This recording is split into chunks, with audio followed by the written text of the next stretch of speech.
Serikat.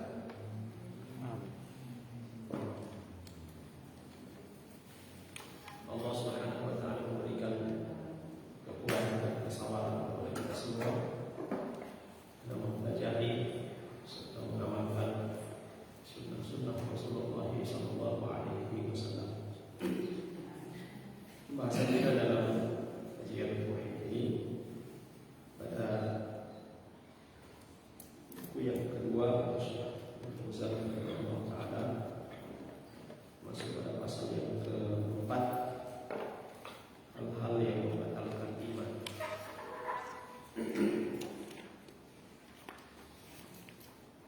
Dalam bahasan yang lain yang disebutkan hal-hal yang membatalkan syahadatain, membatalkan kalimat syahadat. Dalam bahasan yang lain disebutkan hal-hal yang membatalkan keislaman.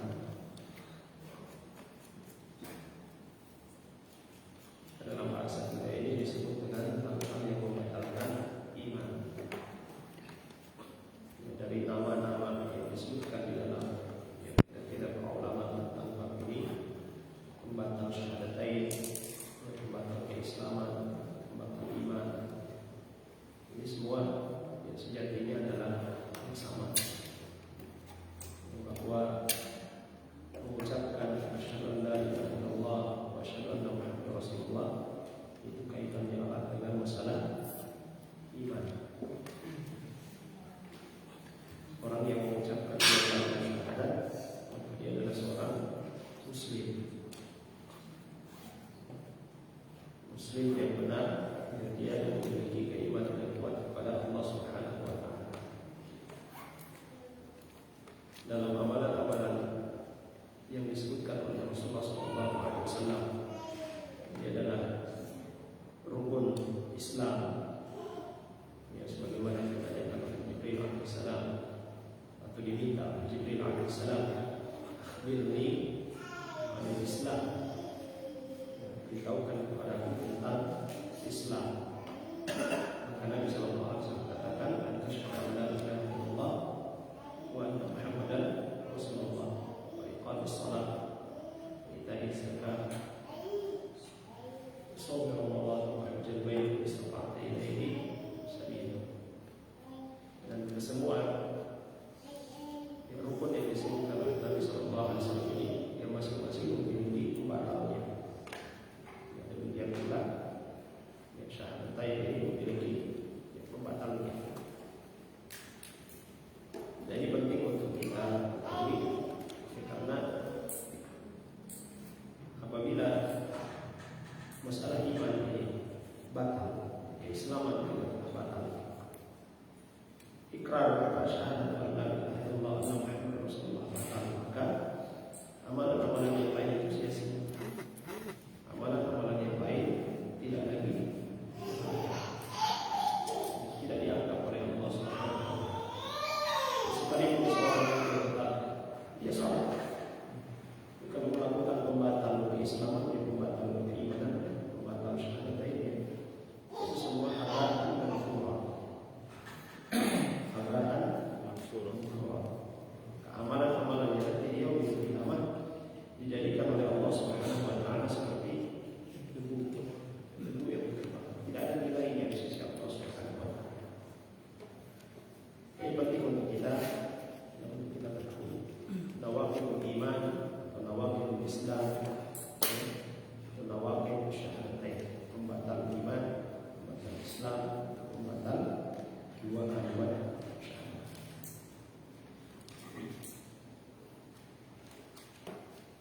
Yang banyak disebutkan oleh para ulama tentang nawaqidul iman ini itu ada 10. Ada 10 pembatal iman. Kalau dirinci itu lebih dari 100. Tapi yang intinya 10. 10 pembatal iman. Yang pertama adalah mengingkari rububiyah Allah Subhanahu wa taala, atau mengingkari sesuatu dari kekhususan Allah Jalla wa mengaku memiliki sesuatu dari kekhususan Allah Subhanahu wa Ta'ala.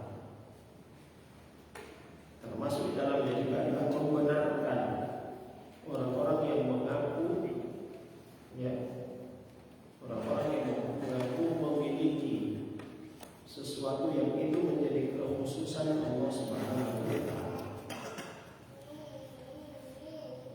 Semacam ada orang yang mengaku saya mengetahui perkara yang gaib, apa yang akan terjadi besok dan seterusnya. Saya ketahui. Ada orang mengaku demikian, lalu kemudian kita akui, kita benarkan bahwa dia ini orang yang jago, dia tahu perkara yang gaib, dia tahu perkara yang akan terjadi. Kayak ini menyelisihi apa yang Allah Subhanahu wa Ta'ala berkata dalam Al-Quran, bahwa yang mengetahui perkara yang gaib itu hanya Allah Subhanahu wa Ta'ala, dan itu adalah kekhususan Allah Subhanahu wa Ta'ala. Mengakui bahwa ada yang makhluk, ada manusia yang berhak untuk menentukan hukum, menetapkan hukum dalam agama. Padahal yang kita sebutkan pada bahasa buku yang pertama, yaitu hak tasyri', yang berhak untuk menetapkan hukum siapa? Allah Subhanahu wa Ta'ala. Para ulama di dalam menetapkan hukum mengikuti dalil-dalil yang ada. Nah, ini tiba-tiba ada orang yang datang tanpa dalil yang benar dari Al-Quran, dari Sunnah Nabi Sallallahu Alaihi Wasallam, dan kemudian ditetapkan hukum ini halal. Kenapa halal?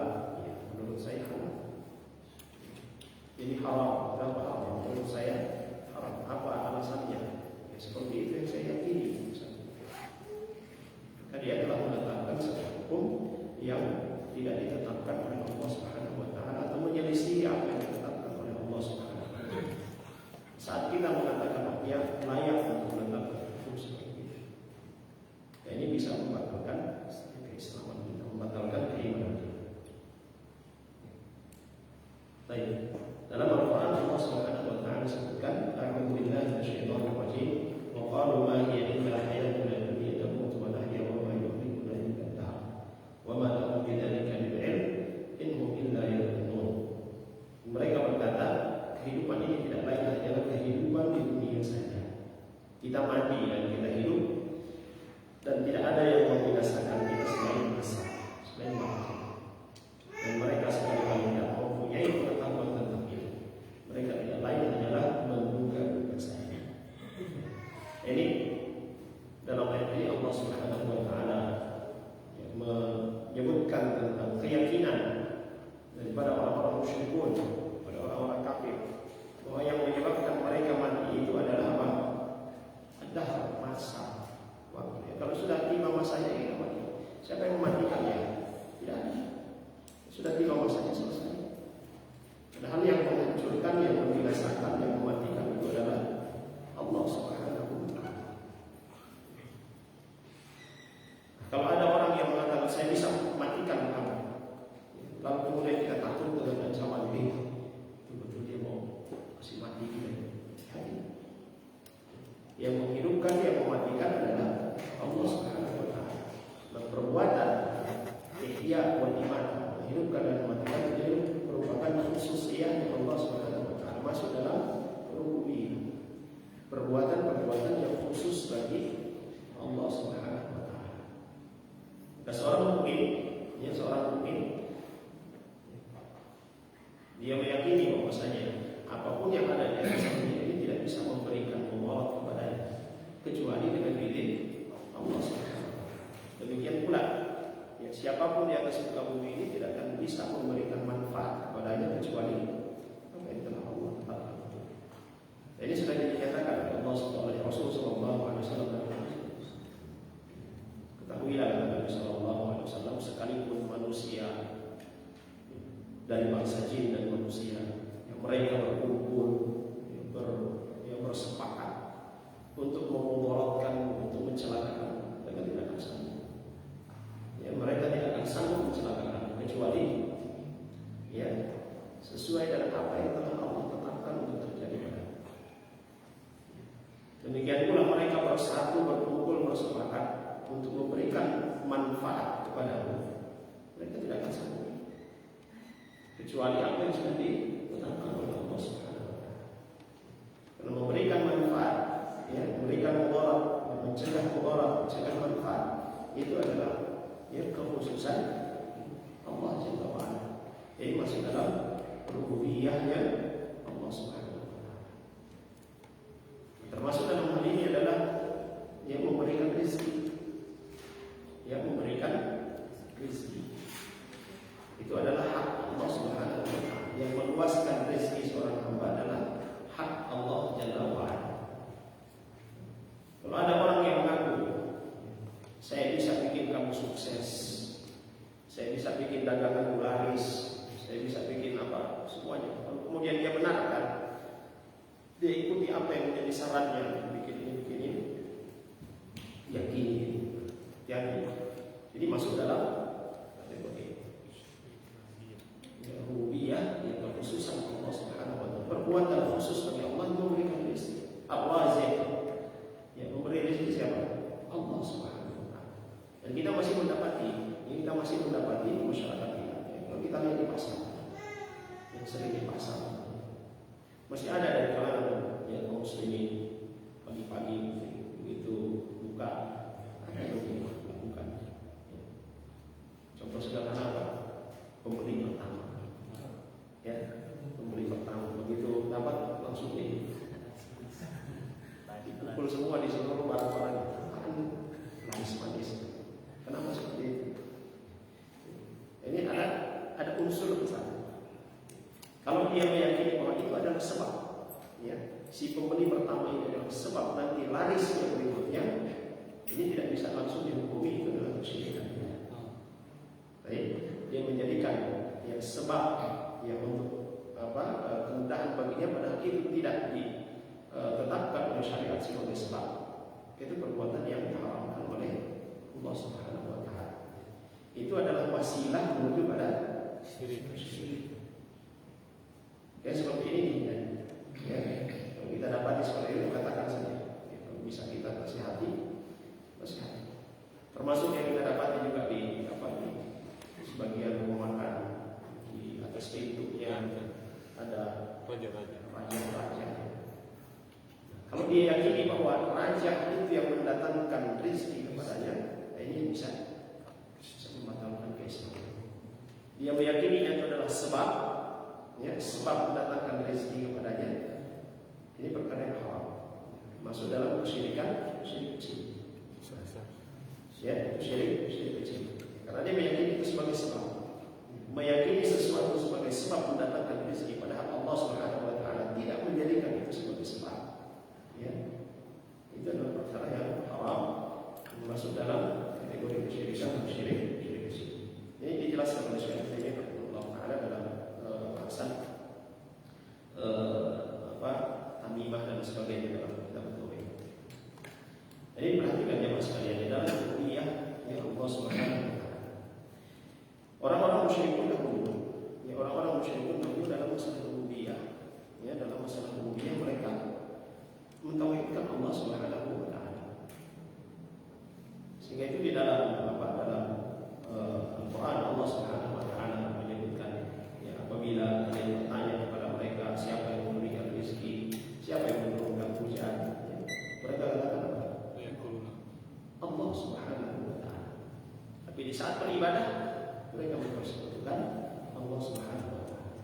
Nah, di zaman kita sekarang ini syirik, ya, perbuatan kesyirikan juga syad dalam masalah rububiyah, kesyirikan ada, apalagi dalam masalah rububiyah.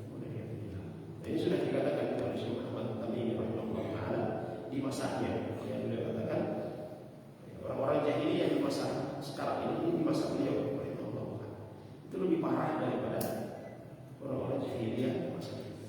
Jahiliyah dahulu mereka melakukan kesyirikan, ya, dalam masalah rububiyah. Dan masalah rububiyah tidak. Orang-orang sekarang dalam kondisi lapang mereka melakukan kesyirikan, dalam kondisi sulit juga mereka melakukan kesyirikan. Ketika orang-orang musyrikun dahulu di tengah laut mereka diterpa oleh badai, Mereka berdoa kepada Allah Subhanahu wa taala. Kalau sekarang kita dapati sudah dihantam banjir, sudah dihantam gempa, masih berbuat apa yang dilakukan? Potong sapi, siapkan makanan, taruh di sini. Dan itu perbuatan syirik. Karena membatalkan Islam. Dan hal seperti ini jemaah sekalian dilakukan karena ada satu alasan yang selalu dianggap, yaitu kearifan lokal. Yaitu adalah adat. Nah, dalam Islam tidak bertentangan dengan adat. Bahkan dalam bahasa fikih itu dikatakan al-adatu muhakkamah. Adat itu bisa menjadi landasan hukum. Ya, adat kebiasaan itu bisa menjadi landasan hukum. Tapi adat yang seperti apa? Yang tidak menyelisihi syariat Allah Subhanahu wa taala. Kita sudah pernah kita sebutkan, sudah pernah kita singgung masalah adat yang bisa dijadikan sebagai sumber atau landasan hukum dalam pernikahan misalnya. Ya, dalam pernikahan, ya, dalam mengundang misalnya. Kalau kita diundang untuk walimah wajib hadir. Ya, selama tidak ada kemaksiatan di tempat walimah. Nah, ada kebiasaan kita di Gorontalo misalnya yang namanya diundang itu. Ada yang datang, ya perempuannya pakai batik, ya kan? Kemudian laki-lakinya pakai songkok dan sebagainya, datang bertamu ke rumah, diundang, ada acara walimah. Ini namanya diundang.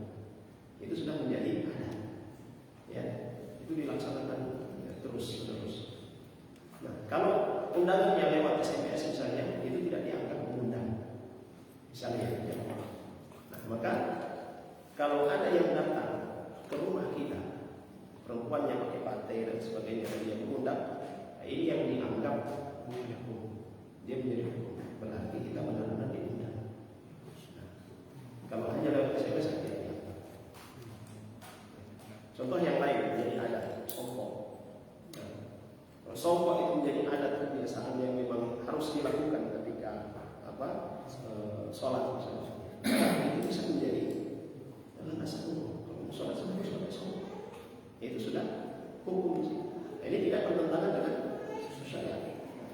Tapi kalau adat yang bertentangan dengan syariat, nanti kalau terjadi banjir, kita harus potong ini, harus siapkan makanan, kita berikan ini. Kalau tidak turun hujan, maka kita melakukan ritual apa istilahnya? Daya.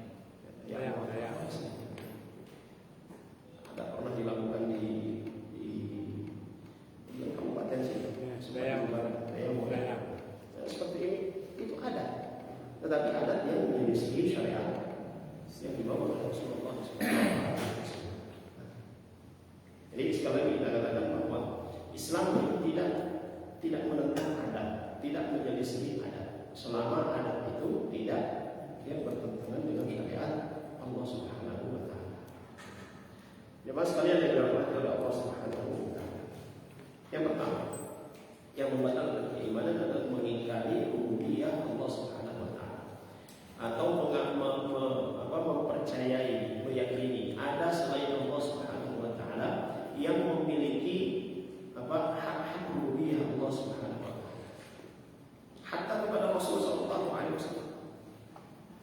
Meyakini bahwa Rasul sallallahu alaihi wasallam mendengar apa yang kita ucapkan. Rasul sallallahu alaihi wasallam bisa memberikan apa yang kita butuhkan. Jadi menyelisih apa yang dibawa oleh Rasulullah sallallahu alaihi wasallam, dan itu bisa membatalkan Islam, masuk dalam poin yang pertama. Jemaah sekalian yang dirahmati oleh Allah Subhanahu wa taala. Kemudian yang kedua adalah sombong, ya, serta menolak beribadah kepada Allah Subhanahu wa taala. Allah Subhanahu wa taala berfirman, "La yastankifu al-masih an yakuna 'abdan lillahi wa lil malaikatu al-muqarrabun. Wa man yastankif 'an 'ibadatihi wa yastakbir fasayahsyuruhum ilayhi jami'an. Fa amma alladhina amanu wa 'amilus salihati fa yuwaffihim ujurahum wa yuziduhum min fadlihi wa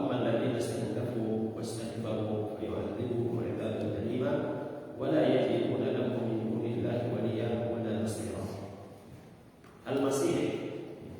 Apa yang dimaksud Al-Masih? Isa sekali-kali tidak akan menjadi hamba bagi Allah dan tidak pula akan malaikat-malaikat yang terdekat kepada Allah. Barang siapa yang akan dari menyembahnya dan menyombongkan diri, nanti Allah akan mengumpulkan mereka semua kepadanya. Dan orang-orang yang beriman dan berbuat amal saleh, maka Allah akan menyempurnakan pahala mereka dan menambah untuk mereka sebagian dari karunia. Adapun orang-orang yang enggan dan menyombongkan diri, maka Allah akan menyiksa mereka dengan siksaan dan mereka tidak akan memperoleh bagi diri mereka perlindungan dan penolong, yang pelindung dan penolong selain daripada Allah Subhanahu wa taala. Rasulullah SAW menyebutkan di dalam hadisnya, ketika seorang datang dia bertanya atau mengabarkan tentang seorang yang menginginkan bajunya bagus, penampilannya rapi, sendalnya bagus, apakah itu termasuk dalam kesombongan? Nabi sallallahu alaihi wasallam katakan, ya, Inna Allah jamil yuhibbul jamal. Sungguhnya Allah Subhanahu wa taala itu ya indah, ya maha indah dan menyukai keindahan. Al-kibru, kata Nabi sallallahu alaihi wasallam, al-kibru, kesombongan itu adalah batarul haq wa ghamtun nas. Ya, kesombongan itu adalah menolak kebenaran dan merendahkan, meremehkan manusia. Ketika disampaikan kepada mereka tentang kewajiban yang harus ditunaikan oleh setiap manusia, sebagaimana yang Allah firmankan, "Wa ma khalaqul jinna wal insa illa liya'budun." Telah Aku menciptakan jin dan manusia untuk beribadah kepada-Ku. Diajak untuk mendirikan salat, diajak untuk taat kepada Allah Subhanahu wa taala. Tapi kemudian dia menyombongkan diri, dia melihat siapa kamu cuma penjual di pasar. Sementara yang diingatkan ini seorang pegawai. Kamu juga penjual di pasar, apa yang kamu tahu? Dia tidak mau mengikuti, dia tidak mau mendengarkan nasihat dengan cara yang baik sudah disampaikan. Dia tidak mau mengikuti, tidak mau mendengarkannya karena merendahkan, dan itu adalah tanda dari kesombongan. Tidak mau beribadah kepada Allah Subhanahu wa taala karena kesombongan. Mau ke masjid, ya, ngapain sholat di masjid? Jadi masjid bukan orang-orang rendahan semua, sombong. Sebagaimana orang-orang musyrikun dahulu, ngapain masuk Islam? Coba dia jadi pengikutnya Muhammad. Ada orang rendahan semua. Yang budak-budak. Ini kita ini kan orang-orang, ya, kalau istilah kita darah biru gitu. Pembesar-pembesar. Kenapa mau mengikuti mereka? Kita dari kaum yang terhormat. Kenapa mengikuti yang bekas-bekas budak? Kesombongan. Dan kesombongan ini termasuk sekalian yang dirahmati oleh Allah Subhanahu wa taala, telah dikatakan oleh Allah Subhanahu wa taala oleh Rasulullah sallallahu alaihi wasallam, la yadkhulul jannata man kana fi qalbihi mithqal habatin minal kibri. Tidak akan masuk surga. Ya, tidak akan masuk surga orang yang terdapat di dalam hatinya, ya, bagian kecil daripada kesombongan.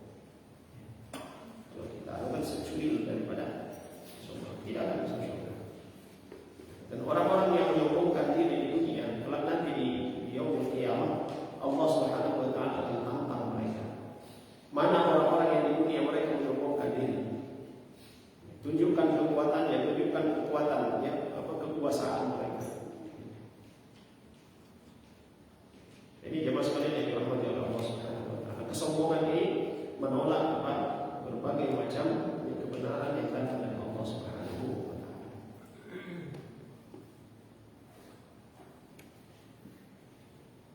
Jemaah sekalian yang dimuliakan oleh Allah Subhanahu wa taala. Kemudian selanjutnya yang ketiga, yaitu menjadikan perantara dan penolong yang dia sembah atau dia mintai pertolongan selain Allah Subhanahu wa taala. Allah Subhanahu wa taala berfirman, "Wa ya'buduna min dunillahi ma la yadhurruhum wa la yanfa'uhum wa yaquluna haula'i syufa'a'una 'inda Allah. Qul atunabbi'una Allah bima la ya'lamu fis samawati wa la fil ardh subhanahu wa ta'ala 'amma yushrikun." Dan mereka menyembah selain Allah apa yang tidak dapat mendatangkan kemudaratan kepada mereka dan tidak pula kemanfaatan. Dan mereka berkata mereka itu adalah pemberi syafaat kepada kami di sisi Allah. Katakanlah, apakah kamu mengabarkan kepada Allah apa yang tidak diketahuinya, baik di langit dan tidak pula di bumi? Maha suci Allah dan maha tinggi dari apa yang mereka persekutukan. Dalam ayat yang lain Allah katakan, lahu da'watul haq walladzina yad'una min dunihi la yastajibuna lahum syai'in illa kabasiti kaffayhi ila al-ma' liyabluwa fahu ma huwa bibalighi wa ma du'a'ul mu'minina illa fi dhalal. Hanya bagi Allah lah hak mengabulkan doa yang benar, dan berhala-berhala yang mereka sembah selain Allah tidak dapat memperkenankan sesuatu pun bagi mereka, melainkan seperti orang yang membukakan kedua telapak tangannya ke dalam air supaya sampai air ke mulutnya, padahal air itu tidak dapat sampai ke mulut. Dan doa ibadah orang-orang itu hanyalah sia-sia belaka. Di sini ya bertawassul, ya bertawassul, yang menjadikan sesuatu sebagai perantara dalam beribadah. Tawassul, ya, saya kira sudah pernah kita sebutkan, ya, ada 3 macam tawassul yang dibolehkan. Ya, ada 3 macam tawassul yang dibolehkan. Pertama, bertawassul dengan amal soleh, amal soleh yang kita lakukan sendiri. Misalnya kita dalam keseharian kita senantiasa membantu orang, senantiasa bersedekah. Di satu waktu kita dalam kesulitan, maka boleh kita bertawassul dengan amalan-amalan yang kita lakukan. Ya Allah, saya setiap hari yang memberikan kemudahan kepada saudara-saudara, kepada tetangga, berinfak. Jika itu adalah amalan yang kau ridhai di sisimu, mudahkan urusanku. Seperti ini boleh. Bagaimana hadis yang Nabi SAW sebutkan tentang 3 orang yang terjebak dalam gua. Mereka masing-masing menyebutkan amalan-amalan soleh yang mereka lakukan. Yang kedua, kalau saya bolehkan doa orang yang soleh yang positif. Ya, ini dilakukan oleh Abu Bakar Siddiq, Umar bin Khattab radhiyallahu anhu ketika terjadi panas kemarau panjang. Ya, beliau radhiyallahu anhu mengumpulkan seluruh penduduk Madinah dan kemudian salat istisqa. Kemudian beliau memanggil Abbas radhiyallahu anhu untuk berdoa kepada Allah Subhanahu wa taala, bertawassul dengan doa orang yang saleh yang masih bukan yang sudah mati. Umar bin Khattab radhiyallahu anhu dan para sahabat yang lainnya yang berada di Madinah, kuburan Nabi sallallahu alaihi wasallam berada di Madinah. Jadi mereka tidak datang ke kuburan Nabi meminta kepada Nabi sallallahu alaihi wasallam, tidak, karena mereka paham, mereka tahu yang sudah meninggal tidak bisa memberikan manfaat kepada orang yang miskin. Yang ketiga, tawassul dengan nama-nama dan sifat Allah Subhanahu wa taala. Ya Rahman, ya Rahim, ya Rahman, yang Maha Pengasih, yang Maha Penyayang, kasihilah sayangi kami. Ya Razzaq, ya Razzaq, ya Urzuqna, wahai yang memberikan rezeki, berikan kepada kami rezeki. Ini tawassul yang diberikan. Selain daripada itu, dia bertawassul dengan patung, bertawassul dengan kuburan, bertawassul dengan apa saja, ya selain daripada 3 perkara yang disebutkan ini, maka itu masuk dalam kategori syirik. Dia bisa jadi syirik akbar atau syirkul asghar. Nah, orang-orang yang menjadikan perantara, ya seperti orang-orang musyrikun dahulu, mereka menyembah berhala-berhala ini. Ya, mereka menyembah berhala ini. Kalau ditanya kenapa menyembah berhala, mereka katakan apa? Itu tidak menyembah berhala. Kita hendak menjadikan mereka ini sebagai wasilah, sebagai perantara. Mereka ini nanti akan memberikan syafaat kepada kita kelak yaumil qiyamah. Itu jawaban orang-orang musyrikun dahulu yang Allah Subhanahu wa taala sebutkan dalam Al-Qur'an. Dan alasan seperti itu pun kita dapati di zaman kita sekarang. Kenapa beribadah di kuburan? Kenapa meminta kepada syekh yang ada di kuburan? Minta kepada habib, minta kepada ustaz, kepada siapa? Apa mereka itu tidak meminta kepada mereka? Kita meminta kepada Allah Subhanahu wa taala hanya melalui. Kalau kita perhatikan kisah tadi yang kisah Umar bin Khattab radhiyallahu anhu dengan para sahabat ketika istisqa, ada kuburan Nabi sallallahu alaihi wasallam, tapi mereka tidak meminta, tidak bertawassul dengan Nabi sallallahu alaihi wasallam. Mereka bertawassul dengan Al-Abbas, pamannya Rasulullah sallallahu alaihi wasallam yang masih hidup. Maka itu jamaah sekalian yang dirahmati oleh Allah Subhanahu wa taala. Allah katakan dalam surah Al-A'raf ayat ke-14 ini, "Wa ma du'a'ul kafirina illa fi dhalal." Ya. Dan doa mereka, peribadatan mereka, orang-orang kafir ini hanyalah sia-sia belaka. Sia-sia yang mereka lakukan. Di kuburan bertawassul, di pohon manusia, dan sebagainya. Bertawassul dengan para syuhada. Ini tidak ada manfaatnya. Dan Allah Subhanahu wa taala sudah katakan dalam Al-Qur'an, "Wa idza sa'alaka 'ibadi 'anni fa inni qarib." Kalau hamba-hambaku bertanya kepadamu tentang aku, maka katakan aku adalah dekat dengan mereka. Ujibu da'watad da'i idza da'a. Aku mengabulkan doa, setiap doa kalau mereka tanpa perantara pun, ya, seorang itu berdoa kepada Allah Subhanahu wa taala. Logika yang mereka yang melakukan seperti ini, mereka katakan, kita mau ketemu dengan presiden saja itu melalui protokol, ada perantara-perantaranya. Jadi pernah saya dengar sendiri orang yang sering melakukan seperti ini. Salah satu alasan mereka, mau ketemu presiden saja kita harus melalui protokol. Gimana dengan Allah? Kita langsung begitu aja. Mana ada bidah? Padahal Allah Subhanahu wa taala sudah katakan sendiri, berdoa langsung dengan Allah Subhanahu wa taala. Jadi secara tidak langsung mereka menyamakan apa? Posisi Allah Subhanahu wa taala dengan penguasa dunia. Allah Subhanahu wa taala sebutkan di dalam Al-Qur'an yang menandakan kemuliaan itu bukan kedudukan itu, bukan pangkat itu. Tapi apa? Ketakwaan yang ada dalam Nabi SAW juga mengabarkan kepada kita bahwa ada orang-orang yang kita anggap tidak punya nilai, yang kita anggap rendahan, tapi sekali dia berdoa, dia mengangkat tangan, dia berdoa, itu langsung diijabah oleh Allah Subhanahu wa taala. Karena apa? Ketakwaan. Dan kita meminta kepada Allah tidak perlu sebenarnya kita pakai wasilah. Walaupun ada yang dibolehkan, tiga tadi,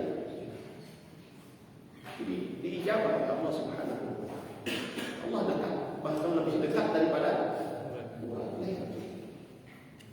Apa yang kita yang terbesit dalam hati kita inginkan, kita minta kepada Allah Subhanahu wa taala. Nabi SAW juga mengabarkan kepada kita, memperingatkan kita hati-hati dari orang-orang yang terzalimi. Hati-hati dari orang yang terzalimi. Kenapa? Doa mereka itu tidak ada penghalang. Doa mereka tidak ada penghalang, langsung dengan Allah Subhanahu wa taala. Jemaah sekalian yang dirahmati oleh Allah Subhanahu wa taala, mengambil perantara dalam beribadah, sementara itu tidak dijadikan sebagai perantara dalam beribadah, itu bisa masuk dalam kategori membatalkan. Seperti yang dilakukan oleh orang-orang musyrikun dahulu. Orang-orang musyrikun dahulu, mereka menjadikan berhala itu sebagai perantara mereka untuk beribadah kepada Allah Subhanahu wa taala. Dan itu pun terjadi di zaman kita sekarang. Baik, jemaah sekalian yang dirahmati oleh Allah Subhanahu wa taala. Selanjutnya yang keempat, menolak sesuatu yang ditetapkan Allah untuk dirinya atau yang ditetapkan oleh Rasulnya. Begitu pula orang yang mensifati seseorang atau makhluk dengan suatu sifat yang khusus bagi Allah, seperti ilmu Allah, yang termasuk juga menetapkan suatu yang dinafikan Allah dari dirinya atau yang telah dinafikan darinya oleh Rasulullah SAW.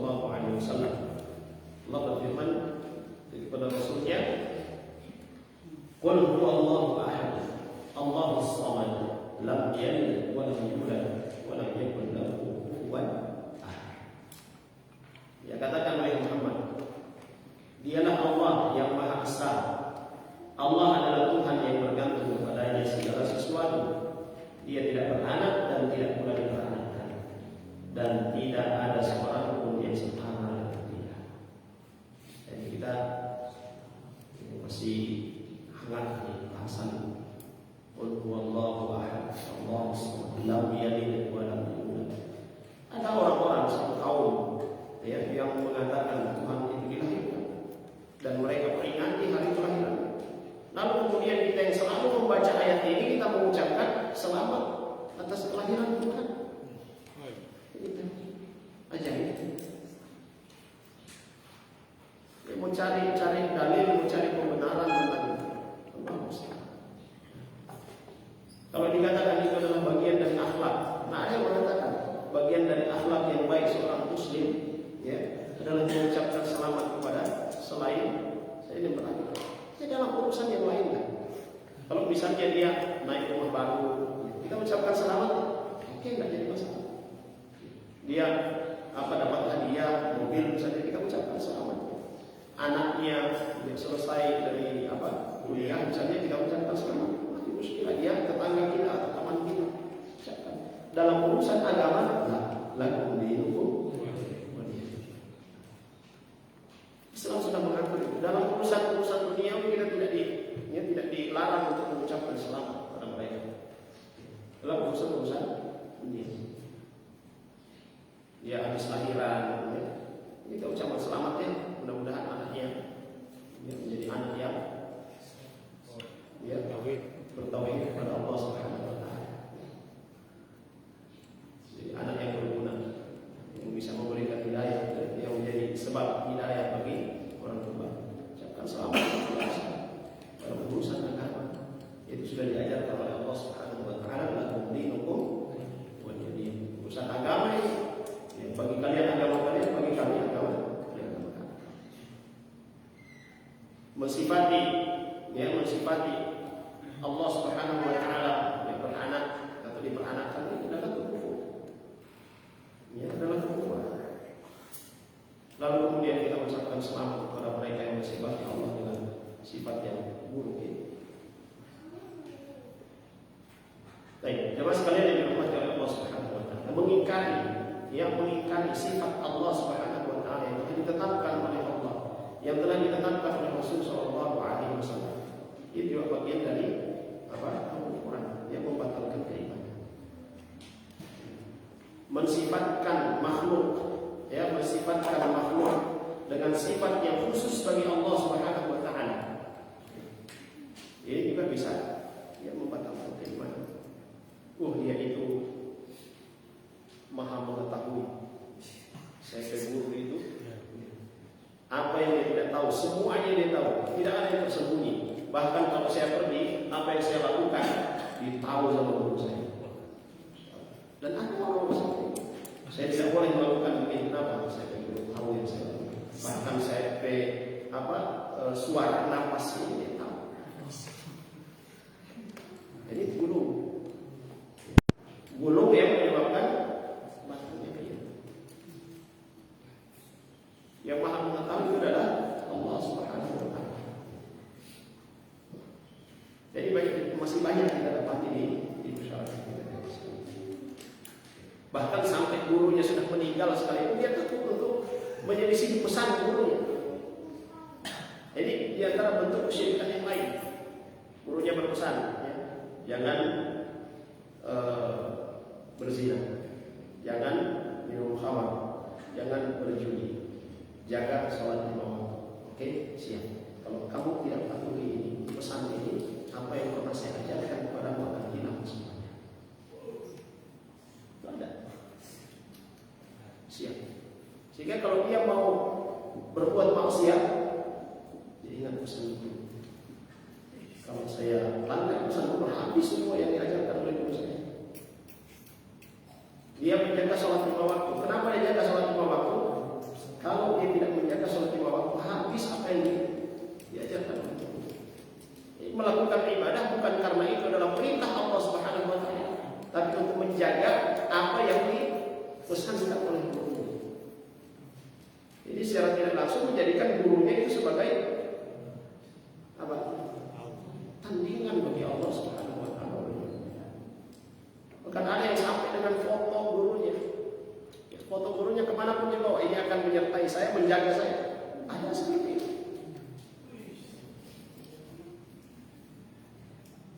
Yang uniknya, foto yang dibawa ini ditaruh di dompet tadi.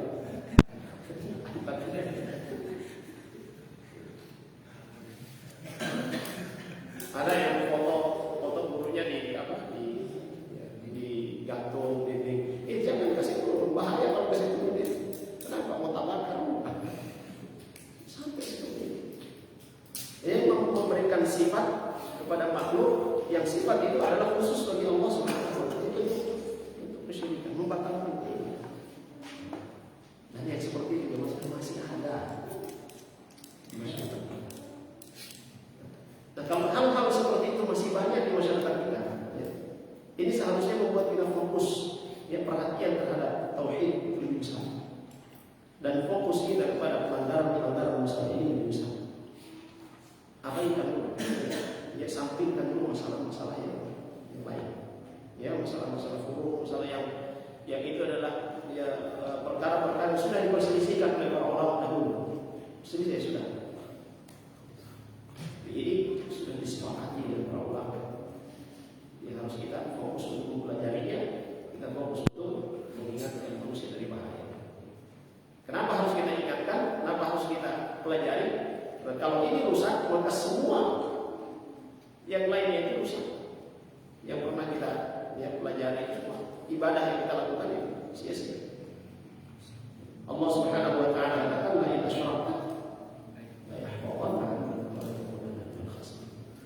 Kamu melakukan kesyirikan, ya, melakukan kesyirikan, maka amalan-amalan yang kau lakukan itu habis. Dia tidak ada lagi. Pasti termasuk orang yang jemaah sekalian yang dirahmati oleh Allah Subhanahu wa taala. Dalam ayat yang lain Allah Subhanahu wa taala katakan, walillahi asmaul husna fad'uuhu biha. Hanya milik Allah lah asma, ya, nama-nama yang indah. Maka bermohonlah kepadanya dengan menyebut asmaul husna itu. Wa dzarul ladzina yulhiduna fi asma'i. Dan tinggalkanlah orang-orang yang menyimpang dari kebenaran, ya, dalam menyebut, ya, nama-namanya. Sayujzauna ma kanu ya'malun. Nanti mereka akan mendapat balasan terhadap apa yang mereka kerjakan. Dalam ayat ini, ya, maksudnya tadi kita sebutkan bertawasul dengan nama-nama dan sifat Allah. Ini tadi walillahi asmaul husna fad'uuhu. Allah Subhanahu wa taala memiliki nama-nama yang indah, maka berdoalah, ya, bermohonlah kepadanya dengan menyebut nama-nama. Ya Rahman, ya Rahim, ya Rahman, ya Razzaq, Urzuqna, ya, dan sebagainya, nama-nama yang indah, ya, yang disebutkan oleh Allah Subhanahu wa taala, atau sifat-sifatnya yang disifatkan olehnya dan disifatkan oleh Rasulnya, ya, kita berdoa dengannya. Adapun orang-orang yang mengingkari, ya, orang-orang yang mengingkari nama-nama dan sifat Allah, mereka katakan tidak ada sifat-sifat itu. Kalau kita mensifatkan Allah, ya, maka kita sama dengan telah mensifatkan Allah dengan makhluk. Maka tidak ada sifat-sifat itu. Ini pengingkaran, ya, pengingkaran terhadap, ya, penolakan terhadap apa yang Allah Subhanahu wa taala sebutkan untuk diri. Mentakwil, ya, mentakwil sifat-sifat Allah Subhanahu wa taala, ya, dengan, ya, hal-hal yang, ya, tidak disebutkan oleh Nabi sallallahu alaihi wasallam, atau tidak dijelaskan oleh Nabi sallallahu alaihi wasallam. Dengan alasan kalau tidak ditakwil, maka kita akan menyamakan Allah dengan makhluk. Misalnya, padahal Allah Subhanahu wa taala sudah katakan, ya, apa? Laisa kamitslihi syai'un wa huwas samii'ul basir. Allah Subhanahu wa taala tidak serupa dengan makhluknya, dengan apapun. Tapi Dia, Allah Subhanahu wa taala, Maha melihat dan Maha mendengar. Allah Maha melihat, Allah Maha mendengar. Makhluk juga melihat dan mendengar. Sama kan? Ya. Tapi Allah Subhanahu wa dari sisi penamaan penyebutan sama, mendengar, melihat. Tapi bagaimana mendengar dan melihatnya tidak sama antara makhluk dengan Al-Khaliq dan Allah Subhanahu wa taala. Sehingga itu Ahlus Sunnah wal Jamaah, para ulama terdahulu berkaitan dengan nama-nama dan sifat-sifat Allah Subhanahu wa taala, mereka tetapkan sebagaimana yang Allah sebutkan. Tapi dibatasi dengan apa? Apa yang disebutkan oleh Allah Subhanahu wa taala yang disebut di dalam benak kita.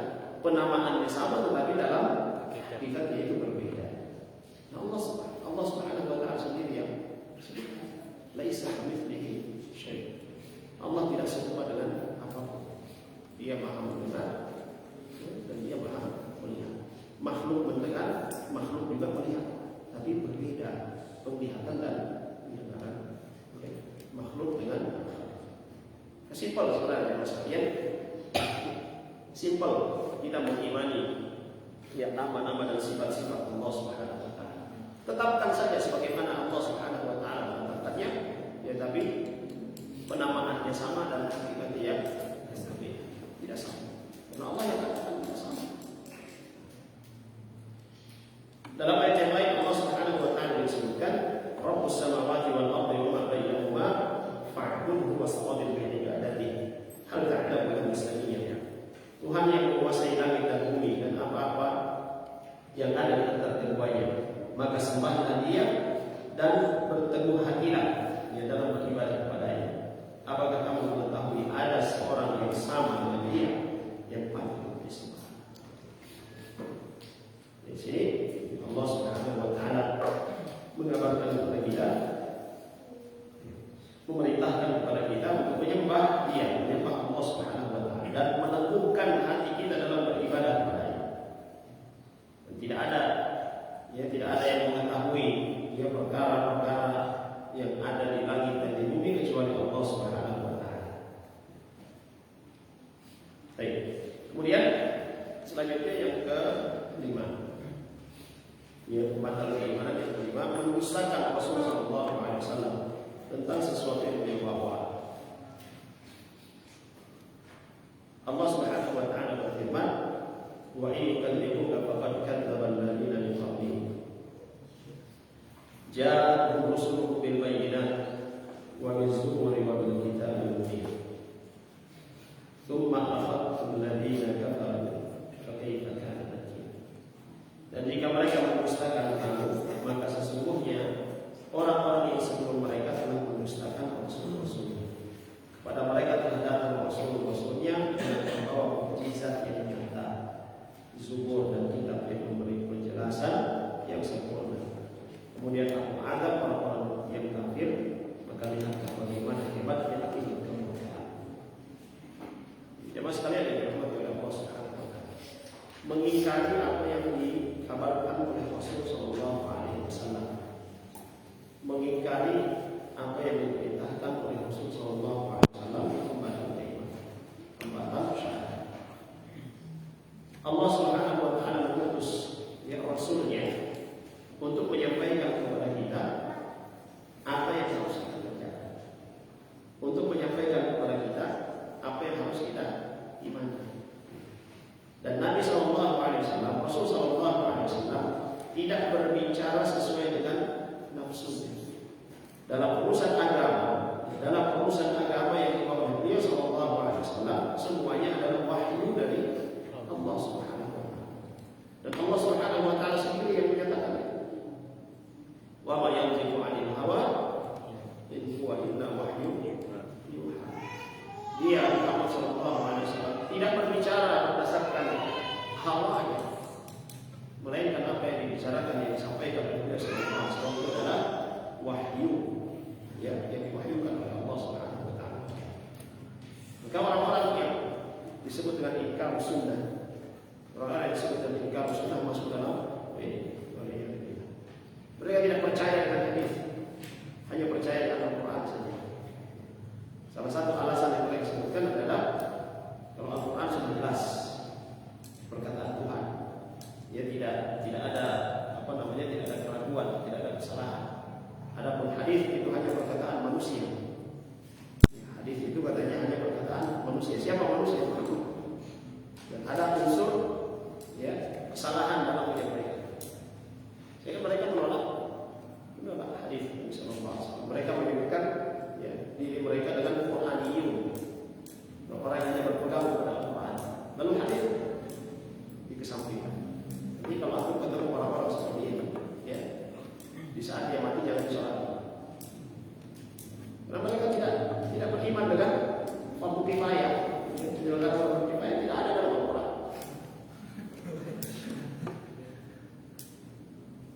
Bagaimana kita mau sholat dia sementara dia tidak mengimani?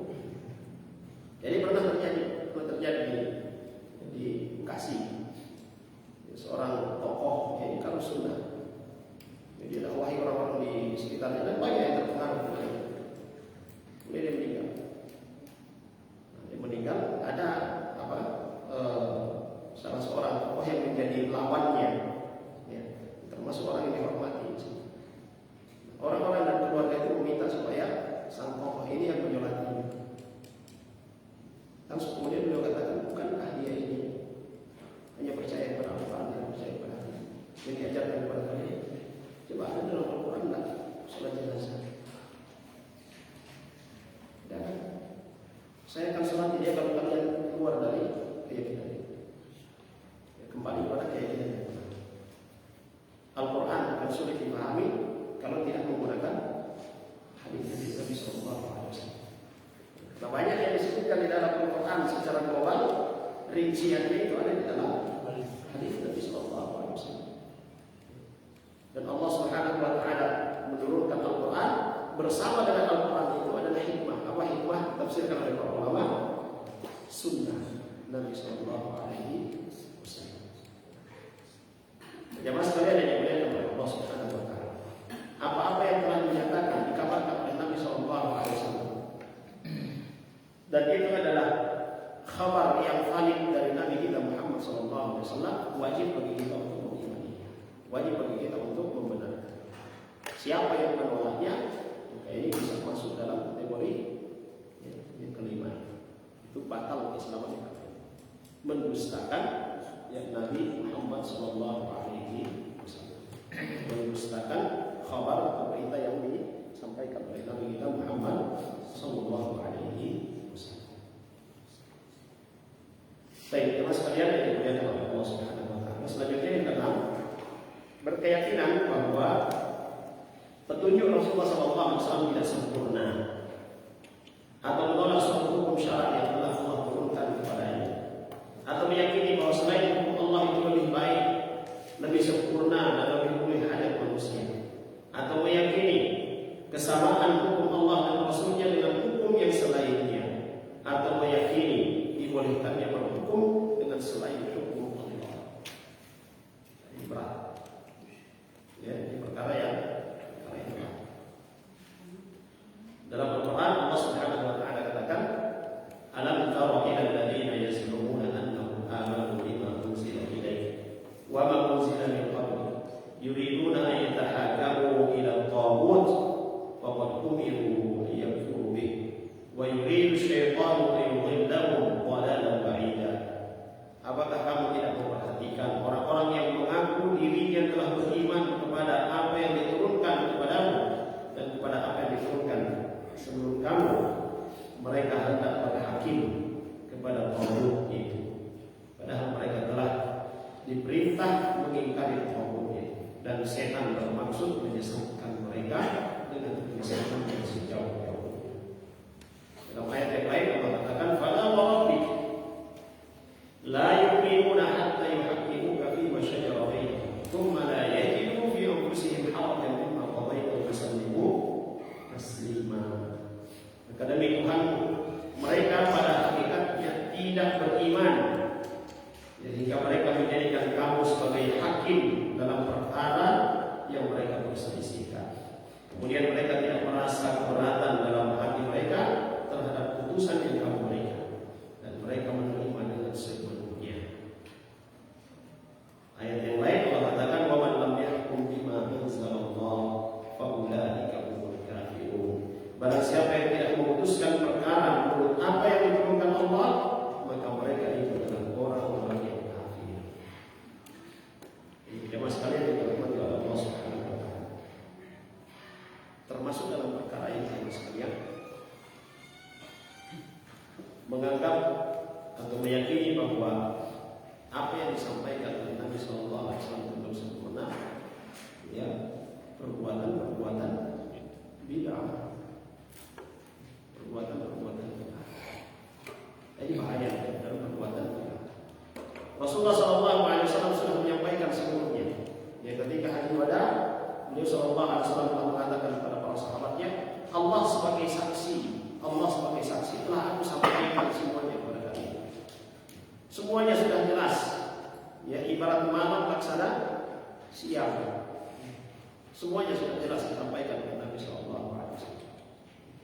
Dan Allah Subhanahu Wa Taala juga sudah nyatakan dalam Al-Quran, hari ini telah aku sempurnakan agamamu menjadi agama bagi kalian.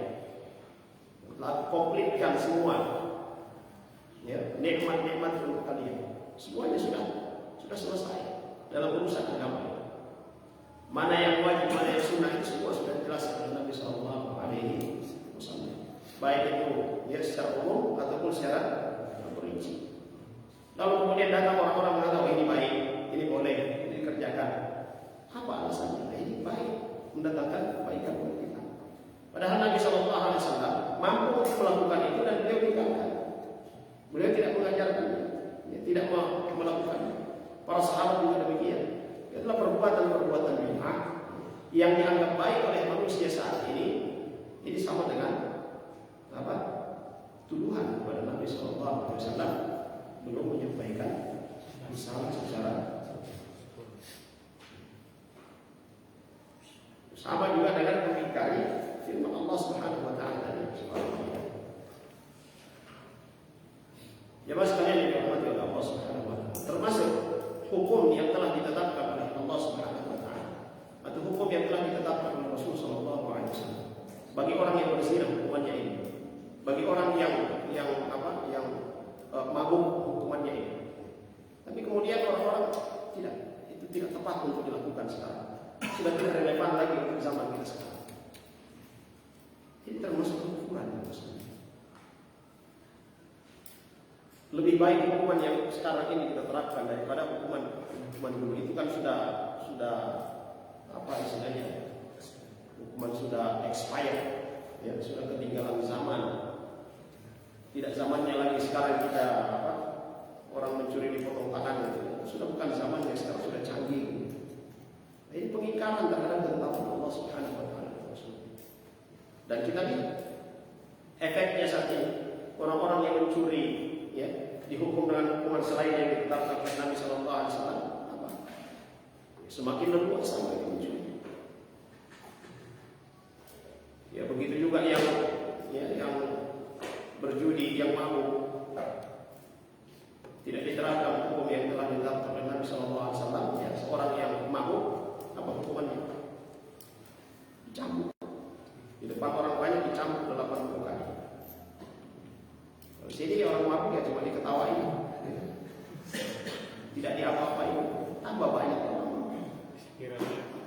dikasih viral. Lebih parah lagi ada orang-orang dewasa membuat anak kecil jadi imam.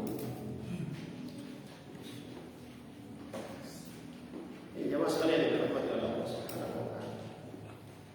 Dan banyak kita saksikan ya saat ini hukum-hukum yang sebenarnya sudah ada dalam Al-Quran, sudah ada dalam hadis Nabi Sallallahu Alaihi Wasallam, sudah diterapkan oleh Nabi Sallallahu Alaihi Wasallam dan para sahabat.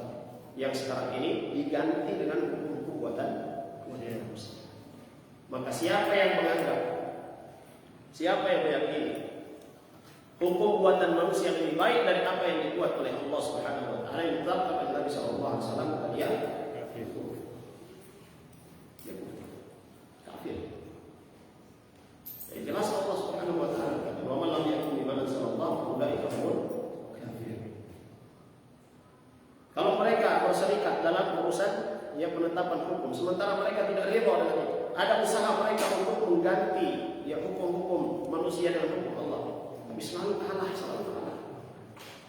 Nah, dan mereka masih tetap bersama dengan orang-orang itu masuk dalam amalan yang hukum bima anzalallahu ulaika humul zalimun. Mereka orang-orang yang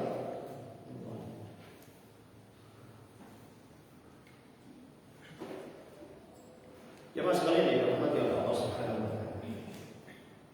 Maka apa yang ditetapkan oleh Allah Subhanahu Wa Taala, hukum yang ditetapkan oleh Rasul Sallallahu Alaihi Wasallam, termasuk perintah-perintah yang disampaikan oleh Nabi Sallallahu Alaihi Wasallam, wajib bagi kita untuk menerimanya, wajib bagi kita untuk membenarkan. Termasuk ya, ini saya ingatkan juga kepada para umahat, para akhwat.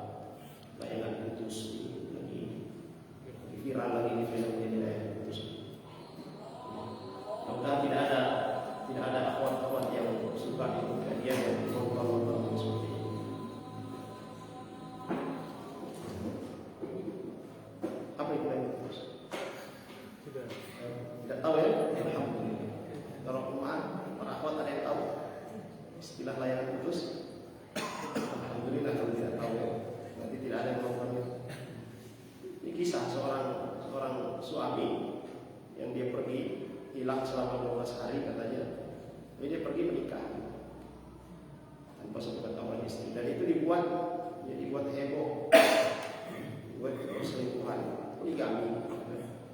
Dan dalam syariat ya tidak ada aturan yang seorang suami minta izin dulu kepada istri untuk berpoligami, tidak ada aturan. Nah itu adalah hak suami. Ya, itu adalah hak suami. Maka sebenarnya kalau istri dia memahami haknya, dia pahami juga hak suami. Saat suaminya pergi, apa yang dia lakukan? Oh, dia sudah menikah lagi. Ya. Yang penting dia menikah, ya, bukan yang lain. Karena itu sudah haknya. Dan ada kisah, teman sekalian, ada kisah seorang saudagar, seorang pedagang. Dia dari rumahnya ke tempat usahanya itu lumayan jauh. Tapi setiap hari dia pergi. Setiap hari pergi pulang, pergi pagi, nanti malam pulang. Dan usahanya dagang. Nah istri ini biasa memang istri punya firasat yang kuat. Ya, biasanya istri punya firasat yang kuat. Dia merasa kayak ada sesuatu itu. Istri merasa seperti itu. Nah, dia perintah pembantunya, kamu nanti ikuti tuanmu ya. Tapi jangan tahu kalau kamu mengikutinya. Ya ikuti sampai di tujuannya. Apakah dia singgah di satu tempat atau tidak? Jadi di tengah perjalanan, tuan ini singgah di satu rumah. Sudah dia diam, dia hanya perhatikan saja. Berapa waktu kemudian tuannya melanjutkan perjalanan. Nah ini sang pembantu ini datang ke tetangga rumah itu, dia tanya, ini rumahnya siapa? Maka para tetangga yang mengatakan itu rumah seorang gadis yang dinikahi oleh saudagar kaya. Dia pulang disampaikan kepada majikan yang istri. Saya sudah dapat jawabannya. Apa?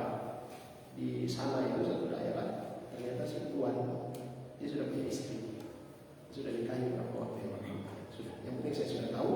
Jangan kau berikan kalau saya tahu. Jangan kau beritahukan kepada tuan kalau saya tahu. Ya, diam. Dan suaminya tidak tahu kalau istrinya tahu. Sampai kemudian suaminya meninggalkan harta 7.000 dinar. Meninggalkan harta 7.000 dinar. Sang istri ini bagi, ini hak anak-anaknya, ini hak saya, dan ini hak madu saya.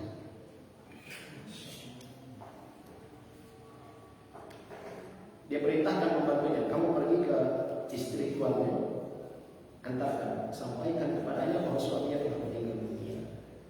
Dan ini adalah hasil bagian dari harta warisannya. Dia pergi, sampai ke sana, ya, saat pembantu ini, dia tanya apakah ini si fulana? Ya. Ini ada titipan harta dari siapa? Beberapa hari lalu suamimu telah meninggal dunia dan ini adalah harta warisan itu. Siapa yang membaginya? Istrinya. Apa jawaban si wanita ini? Sebelum dia menjawab, dia menangis. Dan dia katakan, beberapa hari lalu sebelum dia kembali ke rumahnya, dia telah menceraikanku. Sehingga itu harta ini bukan lagi hakku. Kembalikan saya kepada istri.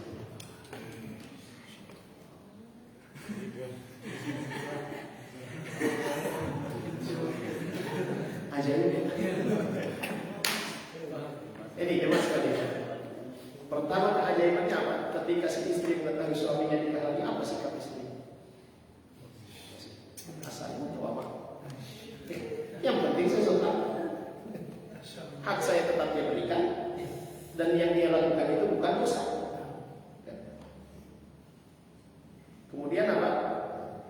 Hak dari istrinya, si suaminya tetap dia berikan, amanah. Dan lihat amanah juga dari si wanita tersebut. Saya sudah tidak berhak atas hartanya. Kalau sudah diceraikan, kembalikan. Jadi saya tekankan di sini masalahnya. Ya.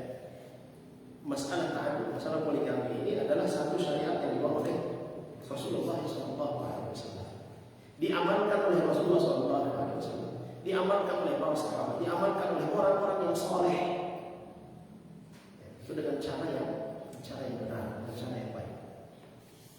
Lalu kemudian ada di antara kita, ada di antara kaum muslimin, ya, di antara kaum paham yang sudah kaji, sudah lama, membenci dengan persoalan seperti itu.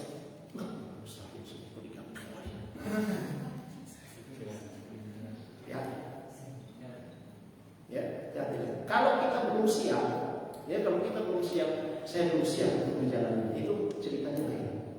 Saya belum siap, saya menerima itu, tapi saya belum siap. Kalau sampai kemudian mencela, sampai kemudian menghalangi orang lain, tidak usah ngapain sebagainya, mempengaruhi orang lain supaya tidak melakukannya, apalagi sampai mempengaruhi itu membencinya, hati-hati. Ini bisa masuk dalam membenci sesuatu yang dibawa oleh Rasulullah SAW. Antara membenci dengan belum sanggup ini tipis. Ya, antara membenci dan belum sanggup itu tipis. Jadi para kalau laki-laki yang benci dengan ini ada tanda tanya. Dia memang bukan muslim atau memang dia punya penyakit di dalam hatinya. Tidak suka dengan poligami, tetapi suka dengan bugil. Penyakit. Kejamaah sekalian yang dirahmati Allah Subhanahu wa taala. Apa yang telah ditetapkan oleh Rasulullah SAW sebagai bagian dari agama kita, bagian dari syariat kita, maka apa yang kita lakukan? Sami'na wa ata'na. Allah Subhanahu wa taala sebutkan dalam Al-Qur'an tadi kita sudah bacakan surah An-Nisa ayat 25, "Fala wa rabbik la yuqimuna hatta yuhaqqimuka fi ma shajara bainahum, thumma la yajidu fi anfusihim harajan mimma qadaita wa yusallimu taslima." Demi Tuhan mereka melakukan beriman, maka mereka menjadikan kamu sebagai hakim dalam perkara yang mereka perselisihkan. Kemudian mereka tidak merasa keberatan dalam hati mereka terhadap putusan yang kamu berikan, dan mereka menerima dengan sepenuhnya. Menerima dengan sepenuhnya apa yang telah ditetapkan oleh Allah Subhanahu wa taala. Dalam ayat yang lain dalam surah Al-Ahzab Allah Subhanahu wa taala kabarkan, tidak pantas bagi orang-orang yang beriman. Ya, tidak pantas bagi orang-orang yang beriman. Ada pilihan lain bagi mereka daripada apa yang telah ditetapkan oleh Rasulullah SAW. Orang-orang yang beriman kepada Allah, yang beriman kepada Rasulullah SAW, mereka mengikuti apa yang telah ditetapkan oleh Rasul. Sehingga kalau mereka memilih selain ketetapan Nabi SAW, ini adalah bentuk penyimpangan. Bisa masuk dalam kategori kekufuran oleh Allah. Baik, jemaah sekalian yang dirahmati oleh Allah Subhanahu wa taala, sudah baik. Kita selesaikan saja itu. Kita melihat sebalan. Nah, ada nomor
meyakini selain hukum yang dibawa oleh Nabi Sallallahu Alaihi Wasallam lebih baik, meyakini lebih sempurna.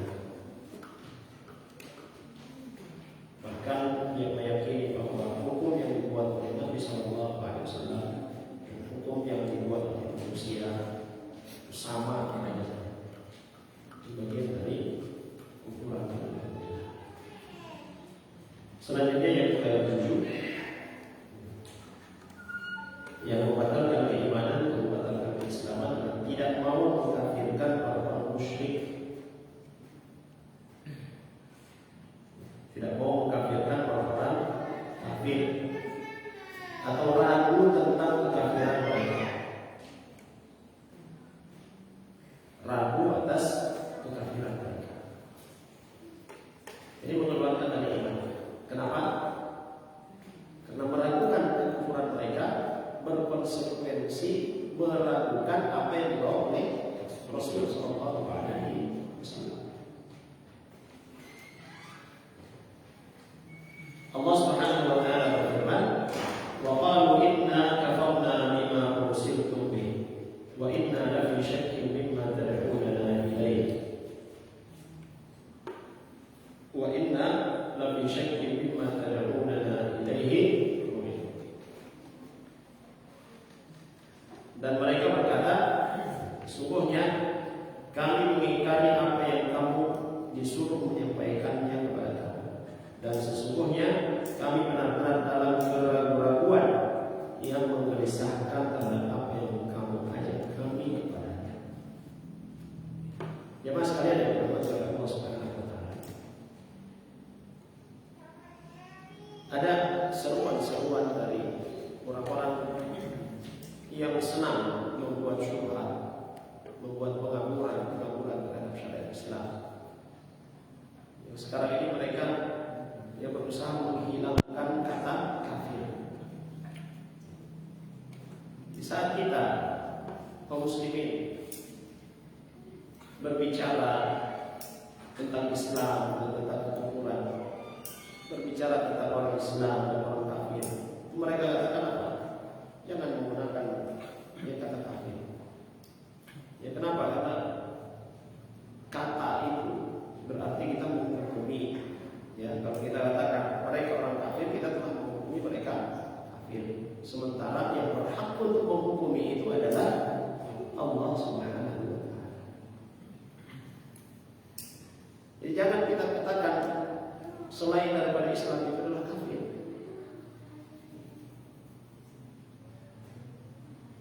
Itu tidak manusiawi. Seolah-olah kita meyakini bahwa hanya ajaran kita yang benar. Kalau yang mengatakan ini orang Islam, berarti dia tidak yakin dengan kebenaran Islam.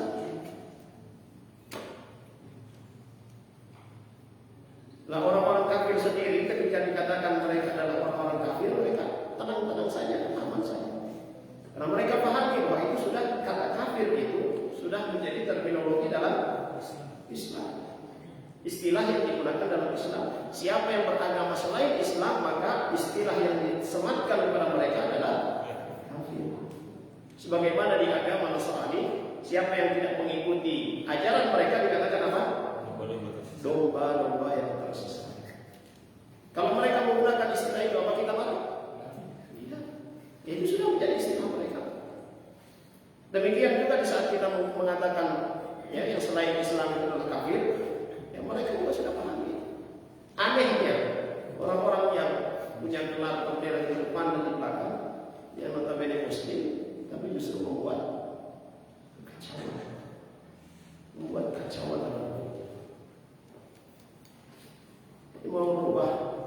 Allah katakan qul ya ayyuhal kafirun. Nah, berubah saja. Gimana berubah? Berubah dengan apa ini? Allah sudah katakan qul ya ayyuhal kafirun, katakan wahai orang-orang kafir, wahai orang-orang non-muslim. Ya, rubah saja ayat ini. Ya, dan orang-orang seperti ini selalu meneriakkan, bahwa apa? Islam itu rahmatan lil alamin. Jangan mengikuti Islam dari Arab. Islam dari Arab itu sadis. Coba lihat tuh di negara-negara Arab sekarang ini perang terus. Islam rahmatan lil alamin itu yang ada di Indonesia. Islam original katanya ini. Ajaib. Padahal Rasul yang diutus oleh Allah Subhanahu wa taala dari mana? Al-Quran bahasanya apa? Bahasa Arab. Hadis bahasanya apa? Bahasa Arab. Mana ada Al-Quran bahasa Indonesia? Kita dalam salat yang kita baca itu lafaz-lafaznya berbahasa bahasa Arab. Ya ubah aja ke bahasa Indonesia juga. Allah Maha Besar. Tidak sah kalau itu. Silakan diterjemahkan semua ini. Lafaz-lafaz dalam salat ini.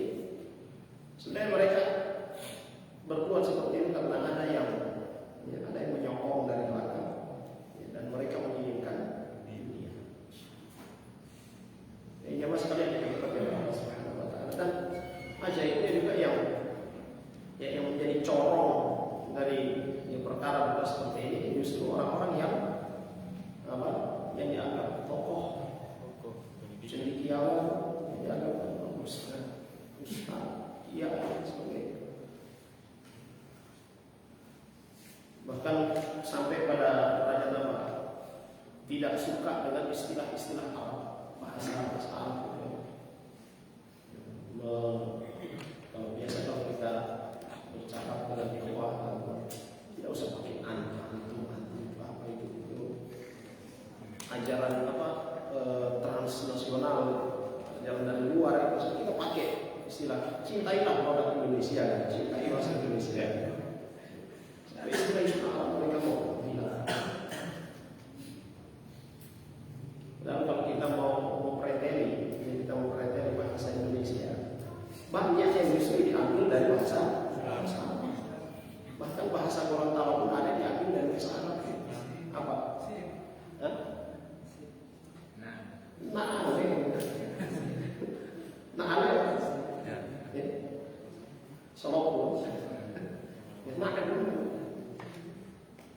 Orang-orang tua kita dulu, bahasanya bahasa Gorontalo dalam menulis, tapi hurufnya huruf apa? Arab. Orang-orang Indonesia dulu sampai keluar ada Arab Vegon, Arab Jawi, kalau di Malaysia disebut Arab Jawi. Ini Arab Vegon. Bahasanya bahasa Jawa, tapi tulisannya tulisan Arab. Lalu sekarang ini muncul orang-orang yang alergi dengan Arab. Jadi kalau sudah berpenampilan sesuai dengan apa yang ditetapkan oleh syariat yang dibawa oleh Rasulullah Shallallahu Alaihi Wasallam, itu langsung mereka katakan kadrun, kata gurun. Terus mereka yang mengikuti kebiasaan orang-orang kafir beristilahkan Allah Taala, kita tidak punya istilah ini. Jadi dan ini terjadi juga zaman sekarang ini terjadi di dunia akademik. Ini terjadi juga di dunia di kampus. Ada orang-orang yang tidak suka dengan Arab-Araban, tapi mereka justru bangga dengan kebarat-baratan. Ajaib. Padahal yang Arab itu asal daripada agama mereka.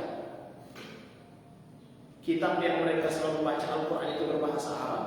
Hadis yang mereka baca juga berbahasa Arab. Itu mereka alergi dengan Arab. Justru menjadikan orang-orang Barat itu sebagai bangga dengan kebarat-baratan.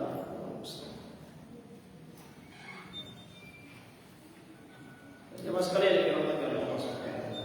Dan ketika kita yang menegaskan hukum dalam Islam masalah kekufuran dan keimanan, kita hukumi mereka yang sudah jelas-jelas kafir. Apa kata mereka?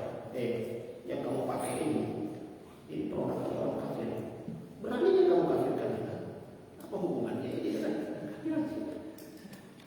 Masalah agama, masalah akidah kita tetapkan sesuai dengan apa yang telah ditetapkan oleh Allah Subhanahu wa taala dan maksudnya kafir. Tidak ada istilahnya karena dia sudah berbuat baik, dia sudah memberikan manfaat yang banyak kepada manusia, lalu kemudian tidak dihukumi kafir. Selama dia tidak beriman kepada Allah Subhanahu wa taala, tidak mengikuti ajaran Nabi kita Muhammad SAW, maka istilah yang disematkan kepadanya adalah kafir. Tidak berani mengkafirkan mereka, meragukan kekafiran mereka, konsekuensinya adalah meragukan apa yang dibawa oleh Rasulullah SAW. Sudah jelas mereka menyembah selain Allah, tapi kita jangan sampai justru mereka yang duluan masuk surga daripada kita.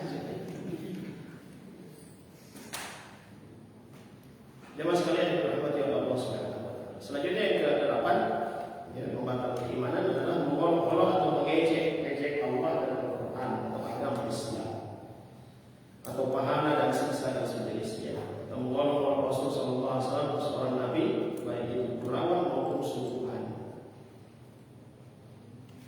Allah Subhanahu wa taala berfirman, "Wa la in sa'altahum la yaqulunna inna ma kunna nakhudhu wa nal'ab.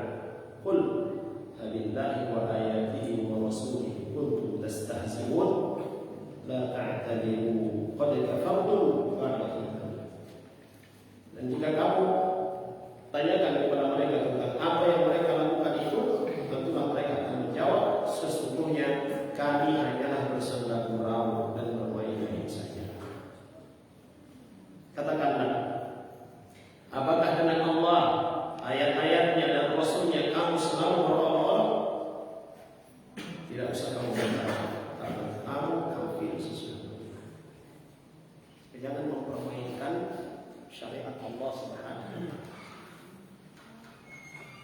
Jangan menghina syariat Rasulullah SAW. Kalau belum mampu untuk melakukannya, belum mampu untuk mengamalkan syariat tersebut, diam saja. Jangan berkomentar. Saya belum mampu. Dan kita mendapati jamaah sekalian di saudara-saudara kita masyarakat Islam, ketika melihat laki-laki cingkrang, laki-laki berjanggut, ada istilah-istilah yang mereka sebutkan.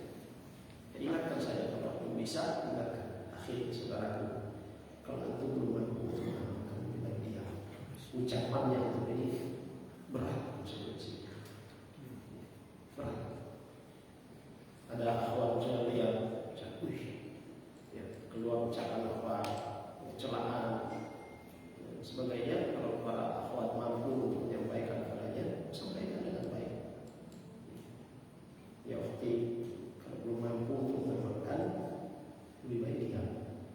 Ucapan-ucapan seperti itu berkonsekuensi berat. Yang kami jalankan adalah syariat Allah Subhanahu wa taala. Tunjukkan alasan yang kita mengamalkan. Kalau tidak sanggup mengamalkan, ya sudah, berdiam saja. Ini semua apa yang disyariatkan oleh Allah Subhanahu wa taala, yang disyariatkan oleh Rasul sallallahu alaihi wasallam, kalau cukup kita lakukan, diam saja, jangan berbicara. Jadi konsekuensinya masuk dalam kategori mengolok-olokkan, mempermain-mainkan, qad kafartum ba'da iman. Itu menyebabkan dia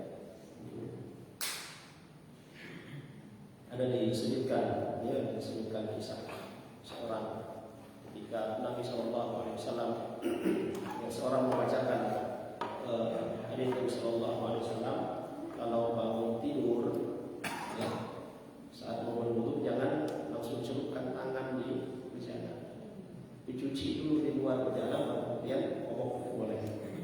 Kenapa? Alasannya Nabi SAW katakan, karena kalian tidak tahu di mana bermalam katanya kalian.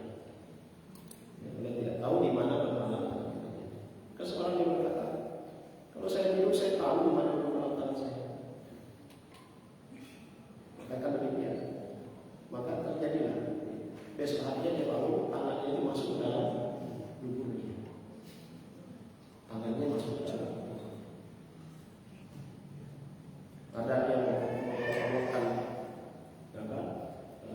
Nabi Sallallahu Alaihi Wasallam, syariat Nabi Sallallahu Alaihi Wasallam. Langsung dijawab oleh Allah Subhanahu Wa Taala. Ya, hukuman yang diberikan oleh Allah Subhanahu Wa Taala. Kalau lebih baik kalau kita mendengar saudara kita ya, yang mengolok-olokkan syariat Allah Subhanahu Wa Taala atau keluarga kita, ingatkan saja lebih baik ya. Jangan kita mengolok-olokkan apa yang diamalkan, yang itu bagian dari syariat Rasulullah Sallallahu Alaihi Wasallam. Konsekuensinya berapa? La ta'tadiru qad kafartum ba'da imanikum.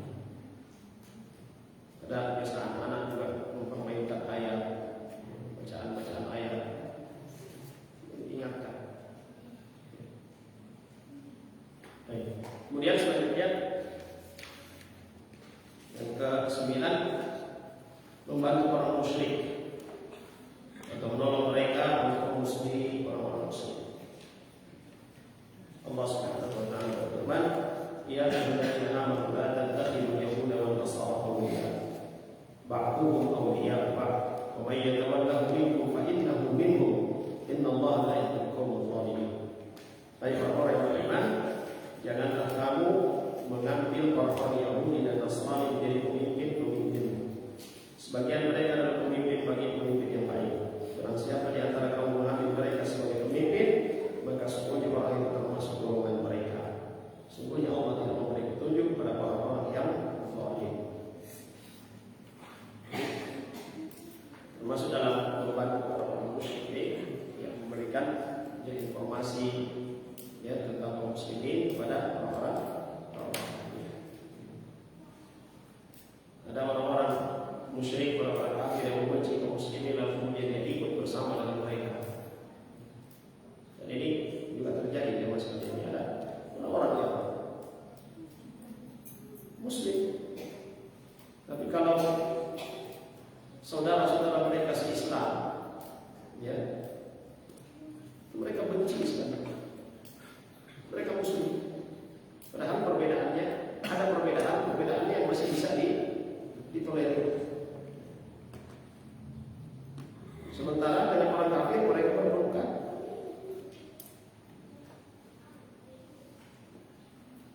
Mereka bersahabat, mereka damai.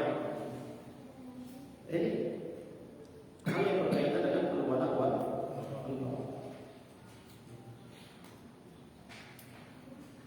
Jemaah sekalian yang dirahmati oleh Allah Subhanahu wa taala. Bahkan para ulama telah menjelaskan ketika ada seorang muslim, ya ada seorang muslim yang berselisih dengan orang kafir. Ya ada orang muslim yang berselisih dengan orang kafir. Maka yang pertama kita lakukan adalah keberpihakan kita kepada seorang muslim. Walaupun dia ahlul bidah. Walaupun dia ahlul bidah. Dan kita tetap menjaga ya, yang nampak darinya sebagai muslim. Ya, itu yang dijaga oleh Rasulullah SAW. Orang-orang munafikun di masa Nabi SAW, nifaknya mereka nifak apa? Kemunafikan mereka itu kemunafikan apa? I'tiqad. Kalau kemunafikan i'tiqad konsekuensinya apa? Kafir sebenarnya mereka. Cuma yang mereka nampakkan itu adalah keislaman. Yang mereka nampakkan itu Islam. Sejatinya mereka adalah orang-orang kafir. Jadi dikabarkan oleh Allah Subhanahu wa taala mereka itu berada di darkil asfali minan nar, yang menjadi neraka. Jadi apa perlakuan Nabi sallallahu alaihi wasallam kepada mereka? Apakah Nabi membunuhnya? Membunuh mereka, memerangi mereka? Nabi biarkan. Kenapa? Apa hikmahnya? Apa hikmahnya di situ? Kalau Nabi Sallallahu Alaihi Wasallam menghantam mereka, memerangi mereka, maka akan terjadi apa? Ya, fitnah yang besar. Lihat, siapa yang mau masuk Islam itu saudaranya sendiri, ini dibunuh. Saudaranya sendiri diperangi. Ini dijaga oleh Nabi Sallallahu Alaihi Wasallam. Nah, kalau kita melihat ya saat ini, ya di zaman kita sekarang ini, ada orang-orang Islam yang dibunuh oleh orang-orang kafir. yang berusaha untuk dijatuhkan oleh orang-orang kafir. Kita senang? Tidak boleh kita senang sama sekali. Dia seorang muslim.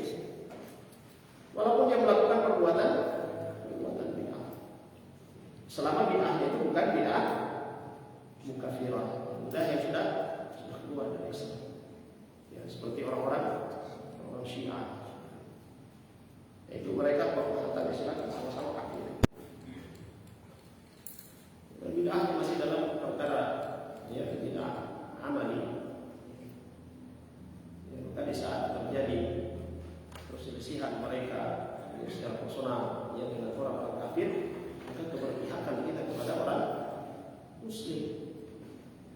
Jadi yang perlu kita perhatikan begitu mas sekalian, yang masalah al-wala wal bara. Masalah al-wala. Ya kita tetap untuk menjelaskan bahwa penyimpangan yang ada kita sebutkan. Dia melakukan perbuatan bid'ah, mendakwahkan yang bid'ah, kita tetap menjelaskan ini, menyampaikan. Jadi saat terjadi perseteruan antara yang bersangkutan, pelaku bid'ah itu, ahlul bid'ah itu, selama bid'ahnya itu tidak keluar dari agama, bukan bid'ah mukafirah, dia berseteru dengan seorang kafir, kita keberpihakan kepada Muslim. Jadi yang disebutkan oleh Syekhul Islam Ibnu Taimiyah rahimahullah taala tentang al-wala wal bara, tentang al-wala wal bara. Boleh jadi pada diri seorang itu ada ketaatan, ada kemaksiatan. Ada yang sesuai dengan sunnah, ada yang tercampur dengannya perkara-perkara bid'ah. Maka kita memberikan loyalitas kita kepada mereka sesuai dengan kadar ketaatan mereka, kadar kesesuaiannya dengan sunnah Nabi Sallallahu Alaihi Wasallam. Demikian juga kita berlepas diri dari mereka sesuai dengan kadar kemaksiatan yang ada pada mereka, sesuai dengan kadar bid'ah yang ada pada mereka. Kalau dengan orang kafir, maka mutlak kita berlepas diri. Tidak ada kadar-kadarnya. Full kita berbarah. Tidak boleh sama sekali kita berloyalitas kepada mereka. Loyalitas. Ayat jelas. Selama dia masih muslim, dan melakukan perbuatan maksiat, dan melakukan perkara bid'ah yang tidak menyebabkan dia kafir, maka keberpihakan kita masih tetap kepada mereka. Jemaah sekalian yang dirahmati oleh Allah Subhanahu wa taala, kemudian yang ke-10 meyakini bahwa orang-orang tertentu boleh keluar dari ajaran Rasulullah, tidak wajib mengikuti ajaran beliau. Ini keluar dari Islam. Allah Subhanahu wa taala berfirman, "Yauma akmaltu lakum dinakum wa atmamtu 'alaikum ni'mati wa raditu lakum al-Islam dinan." Pada hari ini telah kusempurnakan untukmu agama dan telah kucukupkan kepadamu nikmat dan telah kuridhai Islam itu menjadi agama. Sebagian orang mengatakan bahwa dia sudah sampai pada maqam apa? Maqam tertinggi. Jadi sholatnya itu sudah tidak dianggap. Walaupun tidak sholat tidak mengapa begini. Kalau sudah sampai pada maqam seperti itu, yang dia sholat tidak mengapa, berarti apa? Orang gila. Orang gila kan? Dia mau sholat tidak sholat sudah tidak dicatat lagi.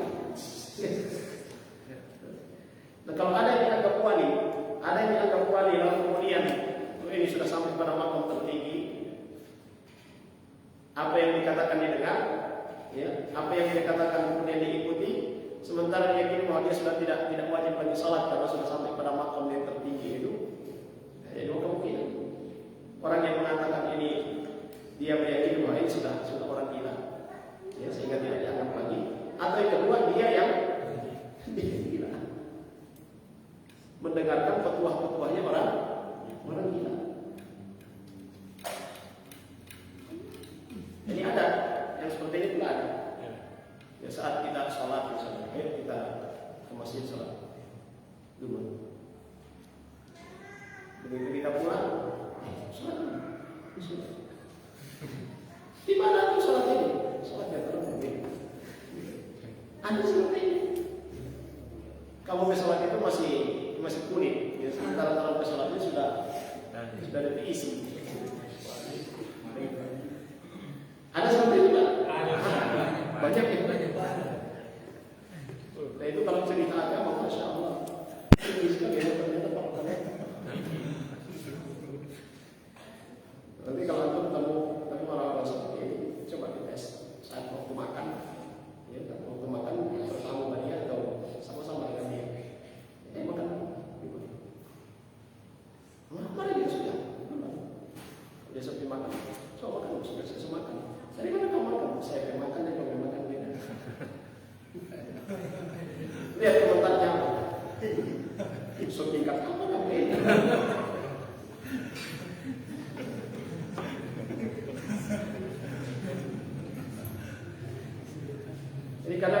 seperti itu mas kalian, kadang seperti itu orang-orang yang berdalih dengan dalih-dalih para ulama. Pada kesempatan tertentu kita balas dengan para ulama seperti itu. Mudah-mudahan dengan itu mereka sesat. Dan ada orang-orang sebenarnya sudah lepas kewajibannya. Ini umumnya di kalangan sufi. Umumnya di kalangan sufi. Kalau sudah sampai pada derajat tertentu, ya sudah lepas kewajibannya. Kalau kita meyakini hal seperti itu, pada yang ini masuk dalam pembatal Rasulullah SAW, orang yang paling dekat dengan Allah Subhanahu Wa Taala. Tapi justru beliau ketika sholat sampai bengkak isinya. Ditegur oleh istrinya, kenapa sampai seperti ini? Apa jawaban Rasulullah SAW? Kalau aku nak bersyukur, salah kalau menjadi orang yang bersyukur. Justru dengan diampuni dosa-dosaku, maka saya menjadi orang yang bersyukur. Masih tetap sholat, sholatnya pun dilihat oleh para sahabat. Nah, ini bukan nabi, bukan rasul. Dia punya thariqah, punya cara sholat sendiri. Bahkan pernah saya temui ada orang-orang seperti itu. Jadi kalau mereka duduk itu tidak diam, pasti ada salah satu anggota badan itu yang digerakkan, imam jari tangan atau jari kaki. Jadi kalau duduk diam, ada yang gerakkan. Dia bilang, antum tahu kenapa seperti itu? Itu tandanya di sini. Itu tandanya di sana. Jadi orang-orang sufi kata dia, setiap waktunya itu pasti berpikir, bahkan tidurnya pun dia berpikir. Sementara tidur berpikir, gimana? Allah musta'an. Ajaib antum. Tidak ada orang seperti itu. Ini saya temui waktu masih di Jawa Barat ini, sempat aku barang seperti itu. Ini dijelaskan tingkatan sampai pada ibadah yang kita sudah berbeda. Yang seperti ini, kenapa terjadi dan ada seperti itu? Karena kejahilan terhadap syariat Allah Subhanahu. Itu bahasan awal kita pertama yang disebutkan. Kenapa terjadi penyimpangan dalam agama? Salah satunya itu adalah kejahilan. Jemaah sekalian yang dirahmati Allah Subhanahu wa taala, yang terakhir, berpaling dari agama Allah, tidak mau mempelajarinya serta tidak mau mengamalkannya. Ini disebut dengan kufrul iqrar. Dia menjadi kufur karena tidak mau mempelajari, tidak mau mengamalkan. Wa man aqallu mimman dzukira bi ayati rabbih tsumma a'rada anha inna minal mujrimina muntaqimun. Siapakah yang lebih zalim daripada orang yang telah diperingatkan dengan ayat-ayat Tuhannya kemudian dia berpaling daripadanya? Sesungguhnya kami akan memberikan pembalasan kepada orang-orang yang berdosa. Ada sebagian orang yang akan begini, saya ini kalau belajar semakin banyak yang ditahu, semakin banyak yang akan dipertanggungjawabkan. Semakin banyak yang ditahu, semakin banyak yang akan dipertanggungjawabkan. Nanti kalau saya belajar, terus saya tidak sanggup, berdosa. Ini mendingan dia tidak usah belajar. Ini cukup saya apa yang sudah saya ketahui, ya sudah itu. Tidak mau mempelajari apa yang dibawa oleh Rasulullah SAW. Dengan alasan itu, ini alasan para ulama. Sama dengan orang, ya, supaya tidak dilupa, ya jangan menghafal. Supaya tidak lupa, jangan menghafal. Jadi metodenya siapa yang stand up comedy, calon kita. Supaya tidak ada yang dilupa, ya jangan menghafal. Supaya tidak dimintai pertanggungjawaban atas ilmu yang kita sudah pelajari, ya kata mereka, jangan belajar. Tidak mau mempelajari agama Allah Subhanahu wa taala ini bagian dari kufur. Dia sudah tahu tentang syariat Allah Subhanahu wa taala, tapi tidak mau mengamalkannya. Ini masuk dalam kufur. Ini bikin susah saja. Masalah riba misalnya. Ya, masalah riba. Sudah jelas keharamannya. Gimana orang berhidup ini kalau tidak membawa pinjam, tidak membawa utang, sebagainya? Bagaimana mau usahanya? Tidak usah pakai, sudah kita pakai saja. Itu masuk dalam kufur dalam masalah riba yang tegas sekali yang Allah Subhanahu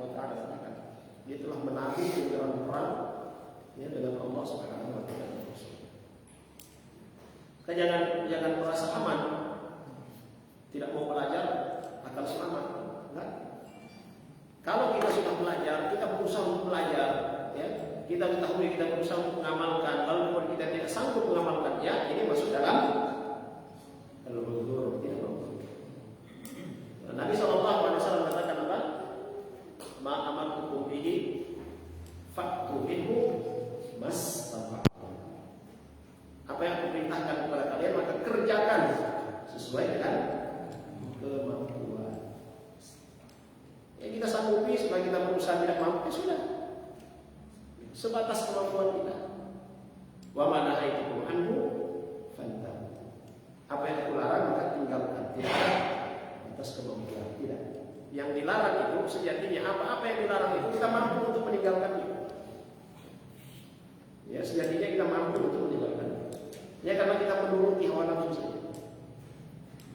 Jika berkaitan dengan perintah, dengan ibadah, ada yang tidak mampu. Rasulullah SAW termasuk ibadah yang paling mulia salat malam. Termasuk ibadah yang mulia adalah puasa, ya, puasa sunnah. Termasuk ibadah yang mulia adalah bersedekah.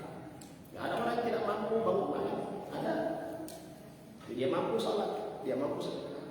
Ada yang mampu bangun malam salat, ya, 11 rakaat, tapi dia tidak mampu puasa. Ada seperti itu.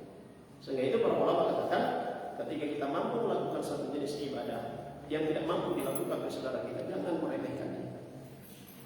Ya, jangan meremehkan dia pada ibadah yang kita mampu mengerjakannya. Nah, kemampuan dalam mengerjakan itu berbeda-beda, dan Nabi SAW sudah katakan, ma'amartukum bihi fa'tu minhu mastata'tum. Dalam masalah larangan, yang dilarang oleh Nabi SAW mutlak tinggalkan. Sejatinya kita semua mampu untuk meninggalkan. Kenapa kita tidak meninggalkannya? Masih mengikuti hawa nafsu. Jemaah sekalian yang dirahmati oleh Allah Subhanahu wa taala, ini berapa pembatal keimanan, pembatal keislaman. Ini ada 11 yang disebutkan oleh beliau. Mudah-mudahan bermanfaat bagi semua.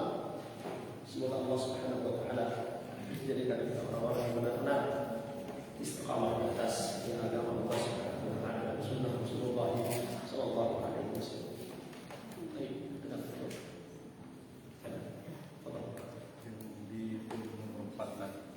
Yang di nomor 4 tadi Ustaz. Yang menolak sesuatu yang ditetapkan Allah Subhanahu wa taala untuk dirinya atau yang ditetapkan oleh Rasulullah. Termasuk di dalamnya orang yang menolak sifat Allah. Bagaimana dengan orang yang membatasi sifat Allah hanya 20 saja? Apakah termasuk dalamnya?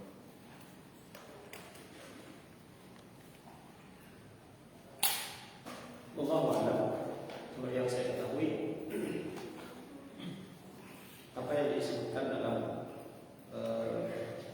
sifat 20, dia bukan membatasi hanya 20 saja. Itu yang saya ketahui.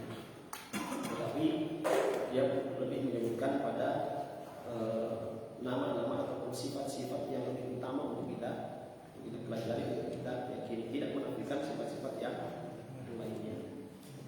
Itu yang saya tahu. Dia tidak membatasi. Kalaupun ada yang membatasi itu, ya Allah, saya tidak tahu apakah itu sudah keluar dari Islam.